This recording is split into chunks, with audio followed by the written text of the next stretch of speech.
Just a good old-fashioned boss fight. Stick versus rope. Gun versus strand. One more ending before the end. Welcome to MojoPlays, and there truly is no other creator like Hideo Kojima. Whether he's directing the game, producing it, or simply adding some creative input, you're guaranteed some of the most original and outlandish ideas in the entire industry. And weirder still, they all work incredibly well. Nice argument, Senator. Why don't you back it up with a source? My source is that I made it the f*** up. Before we continue, be sure to subscribe to our channel and ring the bell to get notified about our latest videos.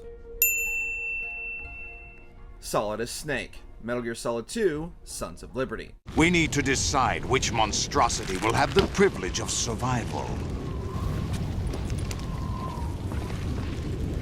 By the way, Jack,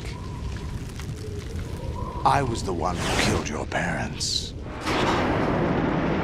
The narrative of Metal Gear Solid 2 is already leaps and bounds more complicated and over the top than its predecessor, and absolutely stacked with memorable and weird bosses.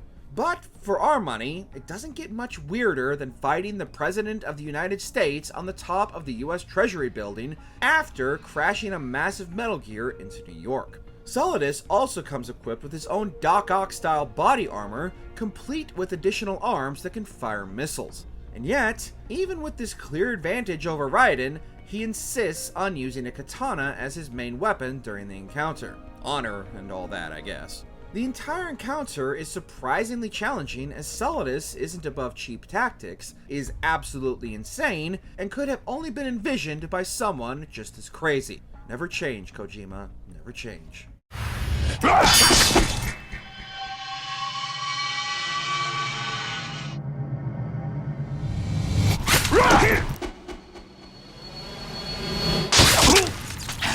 The Pain, Metal Gear Solid 3, Snake Eater. I am the pain.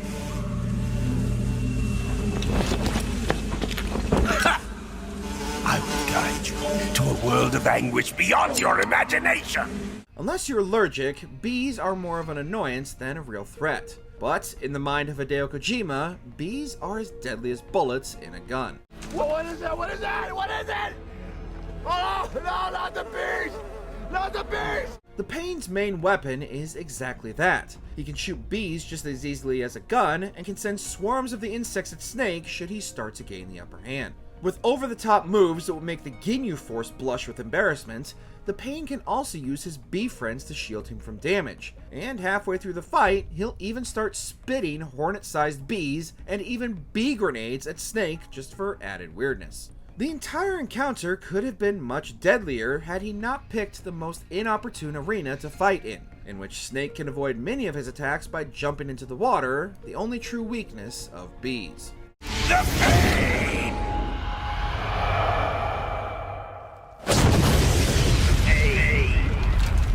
Sahelanthropus, Metal Gear Solid 5, The Phantom Pain. This is the real Sahelanthropus! You and your friend will die here! For sheer scale and spectacle, almost nothing tops the numerous Metal Gear battles throughout the series. But if we had to pick one, it would be Sahelanthropus in Metal Gear Solid 5, The Phantom Pain. The enormous bipedal nuke machine is as daunting as seeing a Colossus for the first time, and realizing how small you are compared to this mechanized menace puts all other Metal Gear encounters to shame. Given MGS5's open-ended nature, thankfully you have a myriad of options available to you during the fight, and given the cinematic scale of the encounter, this feels like how Kojima always envisioned these battles as he waited for technology to catch up to his vision. Just try not to think too hard about how much more advanced Sahelanthropus is than the many more modern Metal Gears, or you'll create a time paradox.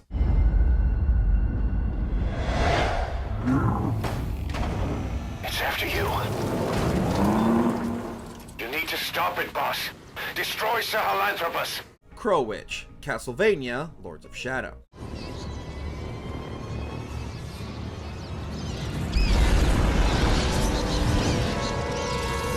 Kojima might have only had a producing credit on Lords of Shadow, but his input undeniably made it one of not only the best Castlevania games in years, but also one of the few 3D outings that actually worked. Born from a symbiotic relationship with the crows who fed on her mangled corpse, the Crow Witch at the top of her castle is almost constantly surrounded by her murder of crows that can also help her fly around the arena. Her main attacks involve vomiting eggs that can hatch into witch children and attack Gabriel. Once Gabriel has broken through her crow barrier, her mutated crow form is a twisted humanoid figure with crow-like wings and appendages, including a giant crow skull. By Castlevania standards, this was pretty grotesque. But for Kojima, it was Tuesday.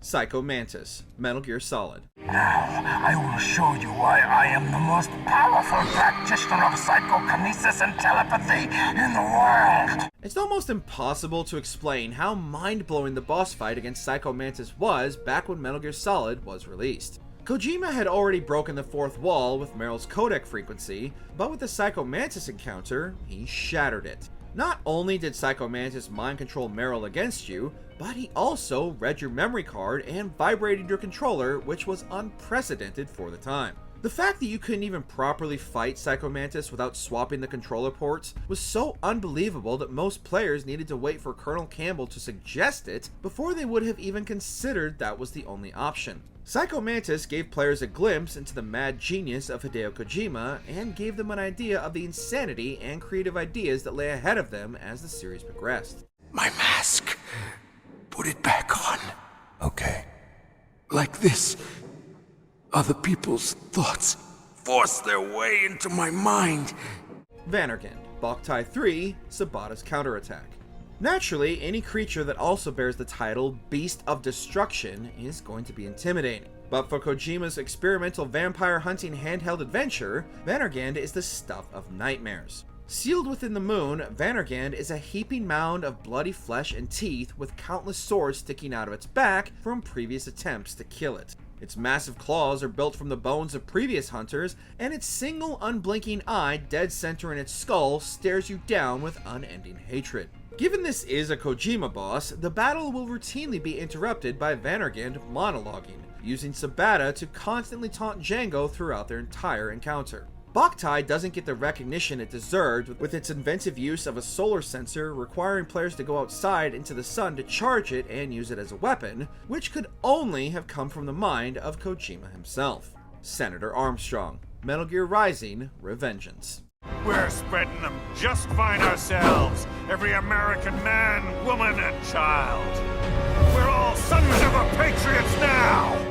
Raiden might have had an uphill battle with fans when he debuted in Metal Gear Solid 2, but Kojima's creative writing more than redeemed him in MGS4, and even crafted his own standalone outing that cemented his badass character. With Raiden's final confrontation with the nefarious Senator Armstrong, Armstrong showed he was just as much of a threat on the battlefield as he was in the Senate. The mastermind behind the events of Revengeance, Armstrong became iconic for his speeches and particularly his overzealous delivery, not to mention his enormous guns which he used to great effect against the cybernetically enhanced Raiden.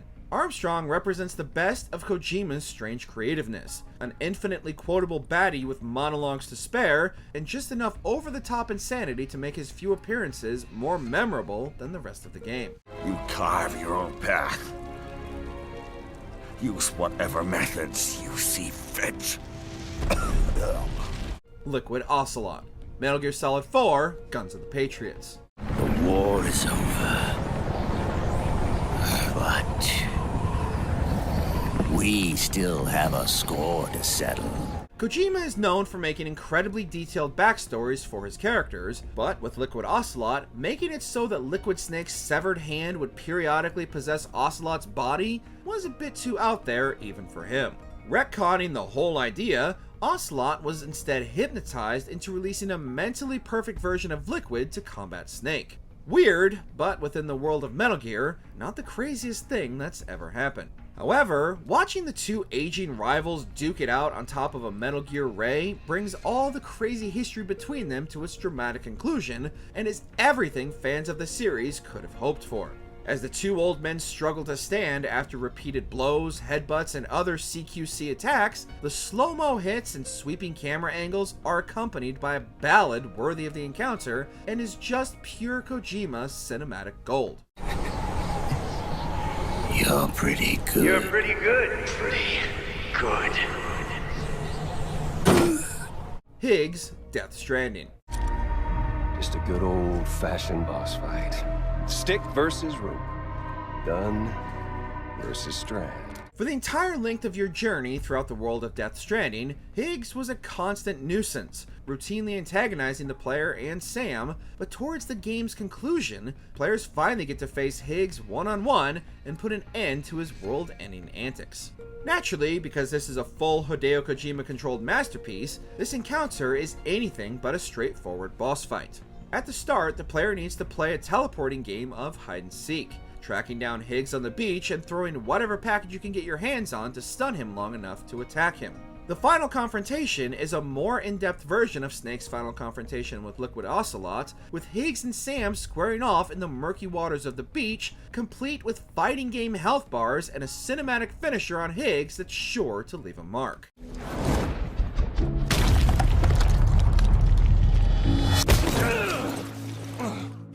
The Beauty and the Beast unit. Metal Gear Solid 4, Guns of the Patriots.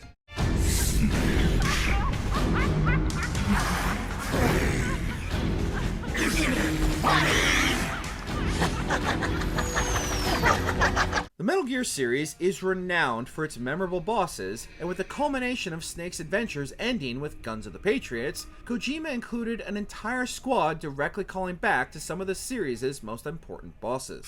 The Beauty and the Beast unit is composed of multiple female soldiers suffering from PTSD who have been outfitted with cybernetic armors designed to enhance their already impressive skills. Beautiful and deadly, Screaming Mantis, Laughing Octopus, Crying Wolf, and Raging Raven all hunt Snake throughout the fourth entry and are some of the series' most inventive boss fights, with each being a direct callback to fan-favorite boss encounters from MGS1 and MGS2. If we're being honest, he might have created the entire unit just so he could hang out with the unit's real-life models, and really, who could blame him?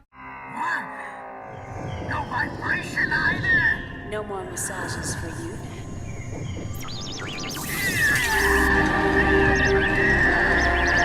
What was the craziest Hideo Kojima boss you ever encountered? Share your favorites in the comments. Did you enjoy this video? Check out these other clips from MojoPlays, and be sure to subscribe and ring the bell to be notified about our latest videos.